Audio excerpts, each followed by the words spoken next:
अस्सलामुअलैकुम dear 10th class students. तो आज के इस लेक्चर में एक्सरसाइज 4.1 इसका मैं क्वेश्चन नंबर 6, 7 और 8 करवाऊंगी। तो इससे पहले मैंने इसके क्वेश्चन नंबर 5 तक तमाम क्वेश्चंस कंप्लीट करवा दिए थे। तो क्वेश्चन नंबर 6 इससे पहले बल्कि मैंने इसमें इंट्रोडक्शन में डेफिनेशंस भी बताई थी, प्रॉपर और इम्प्रॉपर फ्रैक्शन क्या है। अगर पी ऑफ एक्स की डिग्री ऊपर वाली वैल्यू पी ऑफ एक्स और नीचे वाली क्यू ऑफ एक्स होती है, क्यू ऑफ एक्स से लेस हो तो इसको प्रॉपर फ्रैक्शन कहते हैं और इसको रिजोल्व कर सकते हैं पार्शियल फ्रैक्शन में। अगर ये जो ऊपर value polynomial P of x है इसकी डिग्री इस नीचे वाले के बराबर या इससे बड़ी हो जाए तो इम्प्रॉपर फ्रैक्शन होती है, फिर इसको डिवाइड करके कन्वर्ट करते हैं, प्रॉपर बनाते हैं, फिर सॉल्व कर सकते हैं। बट यहाँ पे अगर हम देखें ऊपर 1 नीचे एक्स और एक्स डिग्री 2 है, यानी कि पी ऑफ एक्स की डिग्री क्यू ऑफ एक्स से लेस है, तो ये प्रॉपर फ्रैक्शन है, हम इसको पार्शियल फ्रैक्शन में रिजोल्व कर सकते हैं। तो यहाँ पे 13x+6 ये वाली वैल्यू इसी तरह लिखेंगे। अब इसको पार्शियल फ्रैक्शन में रिजोल्व कर लेंगे तो यहाँ पे आ जाएगा a/x+2 प्लस b/3x+2। इसको नाम दे देंगे इक्वेशन नंबर 1 का। यहाँ पे हमने a और b की वैल्यू फाइंड करके पुट करनी है और यही हमारा रिक्वायर्ड आंसर होगा। अब नेक्स्ट स्टेप में यहाँ पे ये जो फैक्टर होता है ना, इसके साथ इन सबको मल्टीप्लाई करते हैं। मैं डायरेक्ट इसको लिख रही हूँ। जब इसके साथ मल्टीप्लाई करेंगे तो यहाँ पे तो ये फैक्टर कैंसल आउट हो जाएगा, 13x+6 रह जाएगा। 13x+6 अगर यहाँ पे करेंगे तो x+2 से कैंसल आउट, बाकी यहाँ पे 3x+2 रह जाएगा। जब इन्हीं दो फैक्टर्स को इस b के साथ मल्टीप्लाई करेंगे तो 3x+2 कैंसल आउट हो जाएगा और b के साथ x+2 आ जाएगा और इसको हम नाम दे देंगे इक्वेशन नंबर 2 का। अब इक्वेशन नंबर 2 से यहाँ से x की एक दफ़ा वैल्यू निकालेंगे, एक दफ़ा ये यहाँ से x की वैल्यू निकाल के इसी इक्वेशन नंबर 2 के अंदर पुट करके हम a और b फाइंड करके यहाँ पे फिर पुट करेंगे। तो पहले हम इसको पुट करते हैं कि 3x+2 इज इक्वल टू 0। तो 3x की वैल्यू 2 दूसरी साइड पे चला जाएगा, माइनस हो जाएगा, सो x की वैल्यू आ जाएगी -2/3। इसको इक्वेशन नंबर 2 में पुट कर देंगे। 2 से ही वैल्यू निकाली है, इक्वेशन नंबर 2 में ही पुट करनी है। तो जहाँ जहाँ x है वहाँ पे -2/3 आ जाएगा। 13x की जगह पे -2/3 प्लस 6 यहाँ पे पुट करेंगे। 3x की जगह पे -2/3 प्लस 2 प्लस बी एक्स की जगह पे -2/3 प्लस 2। तो यहाँ पे मैंने सारी वैल्यूज़ इक्वेशन नंबर 2 में पुट कर दी हैं। तो यहाँ पे एलसीएम ले लेंगे। 13 2s आर -26 और 6 3s आर 18। यहाँ पे 3 से कैंसल आउट, -2 + 2 0। हमेशा एक वैल्यू 0 और सिर्फ एक ही वैल्यू आती है। जब हम अगली वैल्यू पुट करेंगे उसमें भी एक 0 और एक वैल्यू आ जाएगी। तो ए तो 0 हो गया, अब बी आ जाएगा यहाँ से, यानी कि हम बी फाइंड कर लेंगे। 3 -2 + 3 2s आर 6। 26 में से 18 माइनस कर देंगे, -8 आ जाएगा डिवाइडेड बाय 3। यहाँ पे b 6 - 2 4/3। तो b का आंसर हमने फाइंड करना है। तो b की वैल्यू यहाँ से आ जाएगी, ये वैल्यू ऊपर आएगी, -8/3 डिवाइडेड बाय 4/3। 3 से कैंसल आउट, यहाँ पे -8/4 रह गया। 4 2s आर 8 -2। सो b की जो वैल्यू है वो इस क्वेश्चन के अंदर यहाँ पे आ गई है -2। अब वैल्यू रह गई है a की। अब हमने वैल्यू फाइंड करनी है a की। उसके लिए अब ये जो सेकंड वैल्यू है ना x+2, इसको 0 के इक्वल लिखेंगे जिस तरह पहले 3x+2 को लिखा था। तो अब इसको 0 कर लेते हैं। Now x+2 is equal to 0। So x की वैल्यू क्या आ जाएगी, -2। कहाँ पे पुट करनी है, इक्वेशन नंबर 2 के अंदर। अब मैं यहाँ पे इक्वेशन नंबर 2 में पुट कर रही हूँ। तो इक्वेशन नंबर 2 क्या थी, 13x+6, x की जगह पे -2 + 6 और यहाँ पे a 3x की जगह पे -2 3x था प्लस 2 था, प्लस बी x+2 -2 + 2। तो मैंने यानी कि x की वैल्यू जो आई है -2 उसको इस इक्वेशन के अंदर यहाँ पे -2 यहाँ पे -2 और यहाँ पे -2 पुट कर दिया। तो ये इक्वेशन अब इस तरह से बन गई, इस तरह से 13 2s आर -26 + 6। अब ये -2 + 2 0, यानी कि अब वैल्यू सिर्फ एक ही आएगी। तो a -6 + 2 3 2s आर 6 हो जाएगा। 26 - 6 -20 और 6 -6 + 2 -4, बड़ी वैल्यू वाला साइन आ जाता है। माइनस माइनस से cancel out, so a is equal to 20/4। 4 5s are 20। इसका मतलब है a का जो आंसर है वो 5 आ गया। a और b की वैल्यू को अब इक्वेशन नंबर 1 के अंदर पुट कर देंगे। तो ये मैंने इक्वेशन नंबर 1 और a और b की वैल्यूज़ को यहाँ पे लिख लिया है। तो अब इसके अंदर पुट कर देंगे। a की जगह पे 5 आ जाएगा divided by x+2 plus b की वैल्यू -2/3x + 2। तो अब यहाँ पे एक स्टेप और हम इसको इस तरीके से लिख सकते हैं, प्लस माइनस यहाँ पे दरमियान में माइनस आ जाएगा क्योंकि बी की वैल्यू माइनस थी, 3x+2, तो ये इसका आंसर आ जाएगा। इसके बाद क्वेश्चन नंबर 7 है, यहाँ पे x की पावर 1 नीचे 2 है, यानी कि p ऑफ x की डिग्री q ऑफ x से लेस है, तो ये एक प्रॉपर फ्रैक्शन है।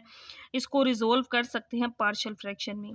तो a over x minus a आ जाएगा plus b over x minus b आ जाएगा। इसको नाम दे देंगे इक्वेशन नंबर 1 का। अब इस फैक्टर के साथ इन तीनों को मल्टीप्लाई करेंगे। पहले x को जब करेंगे तो x के साथ तो ये cancel out, equal a, x minus a cancel out, यहाँ पे x minus b plus b। इस फैक्टर के साथ जब इस सारी वैल्यू को करेंगे तो यहाँ पे अब b वाला फैक्टर कैंसल आउट, तो x माइनस a आ जाएगा। इसको नाम दे देंगे इक्वेशन नंबर 2 का। अब यहाँ से हमने a और b की वैल्यू फाइंड करनी है। एक दफ़ा x माइनस b को 0 के इक्वल लिखेंगे और एक दफ़ा x माइनस a को 0 के इक्वल लिखेंगे। तो पहले x माइनस b को रख लेते हैं 0 के इक्वल, सो देयरफॉर यहाँ से x की वैल्यू आ जाएगी b। इसको इक्वेशन नंबर 2 के अंदर ही पुट करेंगे। सारे पार्ट्स में इसी तरह ही हम करते हैं, 2 से ही वैल्यू निकाल कर 2 में पुट करते हैं, a और b फिर यहाँ पे पुट करते हैं 1 में, तो आंसर आ जाता है। अगर हम यहाँ पे अब इक्वेशन नंबर 2 में पुट करें, x की जगह पे b आ जाएगा, x की जगह पे b आ जाएगा, x की जगह पे यहाँ पे b माइनस a, ये तो 0 हो जाएगा। वैल्यू सिर्फ किसकी आ रही है, b की। एक वैल्यू हमेशा 0 हो जाती है, तो b is equal to b into B minus a। तो यहाँ से हम b की वैल्यू निकाल सकते हैं। b की value b over b minus a थी। अगर हमने इसको a माइनस b बनाना हो तो क्या करेंगे, इसमें से माइनस कॉमन भी ले सकते हैं, तो a प्लस का हो जाएगा और b माइनस का हो जाएगा। सो देयरफॉर जो b की वैल्यू होगी ना, b यहाँ पे a माइनस बी होगी इसके साथ, यानी कि b की वैल्यू ये आ जाएगी। ये भी लिख लें तब भी ठीक है, बट बुक वाला इसको इस तरह से a माइनस बी चेंज करके लिख रहा है, तो इस वजह से मैंने यहाँ पे इसको चेंज कर लिया।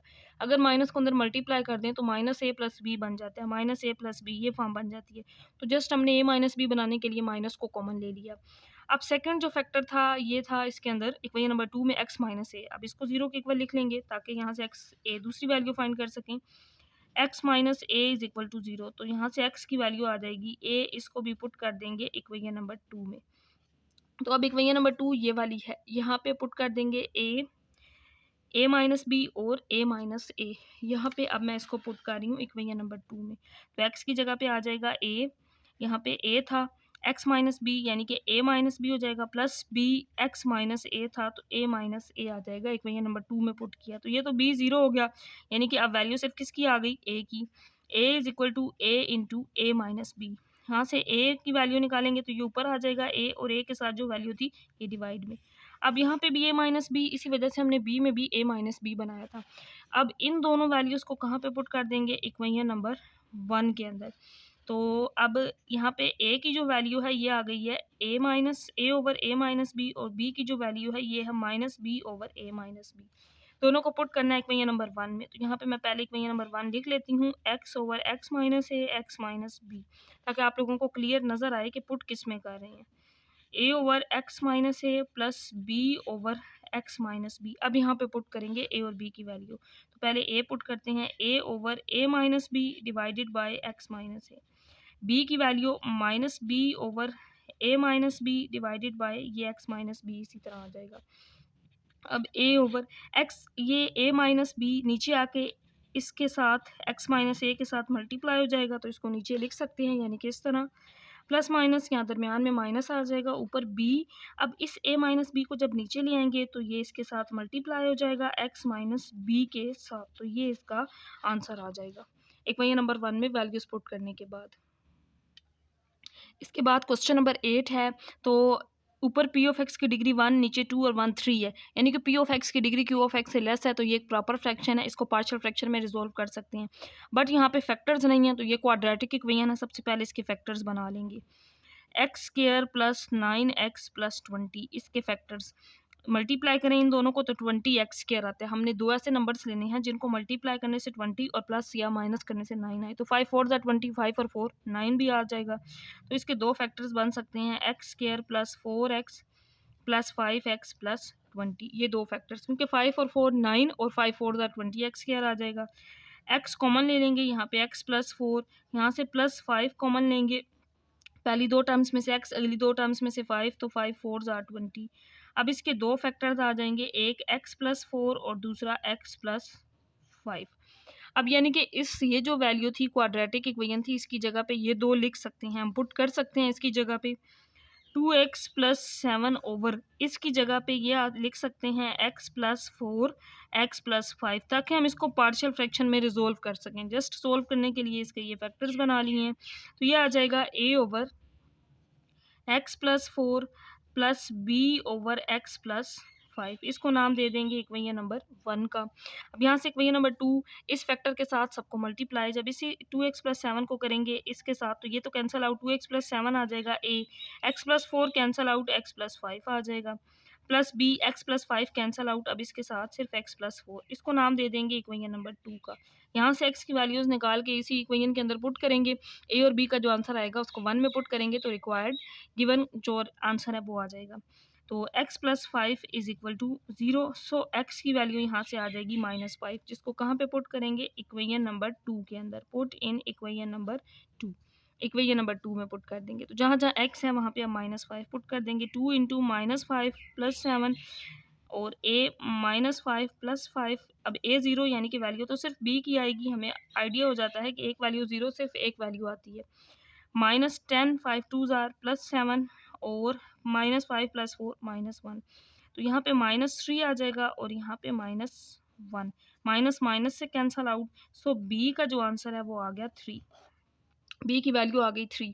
अब x प्लस 5 को 0 के इक्वल, बल्कि पहले इसको 0 रख लिया था, अब x प्लस 4 को, इस सेकंड फैक्टर को 0 के equal, now x plus 4 is equal to 0, so x की जो वैल्यू होगी वो -4 होगी और इसको कहाँ पे पुट करना है इक्वेशन नंबर 2 के अंदर, इक्वेशन नंबर 2 के अंदर पुट करना है।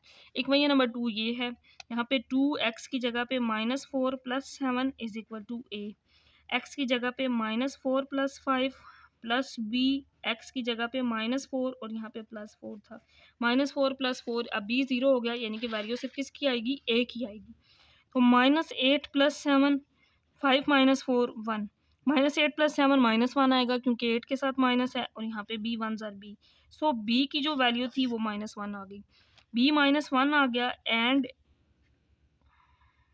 यहाँ से ये b नहीं बल्कि a था, a की वैल्यू -1 आ गई and b is equal to 3, क्योंकि b तो हम पहले फाइंड कर चुके हैं, ये a था, b तो यहाँ 0 हो गया था, यहाँ पे a है, a -1 और b 3, दोनों को कहाँ पे पुट करना है इक्वेशन नंबर 1 के अंदर, जो कि मैं यहाँ पे लिख रही हूँ 2x प्लस 7 x प्लस 4 और x प्लस 5 था, वो हमने क्वाड्रेटिक इक्वेशन के फैक्टर बनाए थे, तो आप जब आंसर लिखने लगेंगे तो उसको जो गिवन थे ना इक्वेशन क्वाड्रेटिक इक्वेशन वही लिख देंगे, यानी कि यहाँ पे ये फैक्टर्स बना लिए थे इस इक्वेशन के, इस क्वाड्रेटिक इक्वेशन के, तो लास्ट पे जब आंसर में लिखना है तो इसको इसी तरह लिख देंगे।